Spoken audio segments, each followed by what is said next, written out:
કુસંગથી બચી શકે. સત્સંગ મળે સારી વાત છે, ન મળે કઈ વાંધો નહીં, પણ કુસંગથી બચીએ આપણે. એટલો સમય કુસંગથી બચી શકાય છે. બુદ્ધિ ન બગડે એનું ધ્યાન રાખજો.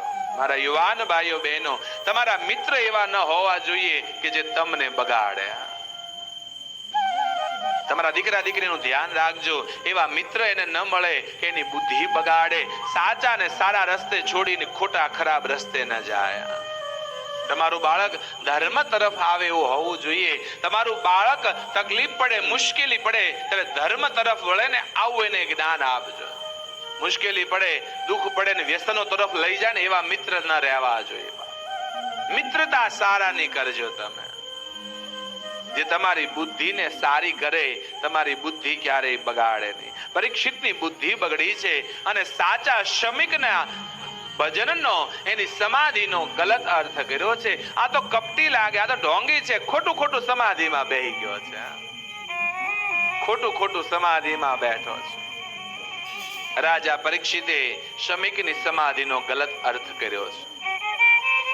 જો મહાભારત ભાગવતમાં પ્રસંગ છે, સાચા શ્રમિકને ગલત માની અપમાન કર્યું છે.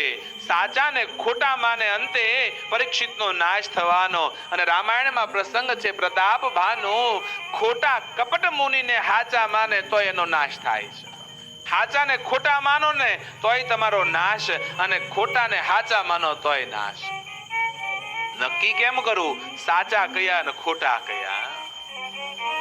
દાઢી વધી જાય, ધોતી પહેરી લે, મોટા તિલક કરે તો શું સાધુ હાચા થઈ ગયા? નહીં.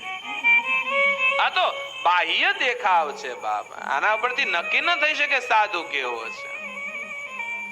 સાધુ સાચો કયો, કોના શરણે જાઓ?